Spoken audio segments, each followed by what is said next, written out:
Hello, Colm Garvey from Clare Community Energy Agency here. Just a quick video for you just to walk you through the different components of a typical solar system, okay, so you can see what the different bits and bobs are. What we see here are the solar panels on the roof, right? Now in this installation there are 11 panels on the roof. The panels can go on the roof, they can go on ground mounted systems, they can go on the top of your garage, lots of flexibility there. Each panel up here is around about 400 watts. So 11 by 400, that's 4,400 watts, and that's how we give the size of a system. A typical installation for a normal Irish house would be between 4 and 5,000 watts, or 4 and 5 kilowatts. That's what we say. So this size system here, 4.4 kilowatts, will produce around about 4,000 units of electricity a year. And it takes up around about 20 square meters on your roof for those 4.4 kilowatts. The second part of the picture is what we call the inverter. Okay, now the inverter links up your panels from the roof, or wherever they are, to the fuse board in your house. It's what converts the DC to the AC. Now, one thing to note, this inverter is outside.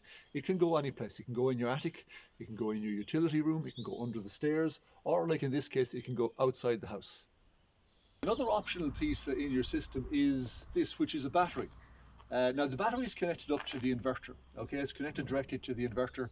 There are three things the battery does. First of all, it can store the electricity as it's generated so that it's ready for when you need to use it. Imagine you're not home during the day, the panels are producing electricity, the battery will store them, you come back in the evening and you get to use as much as possible of the electricity that you generate.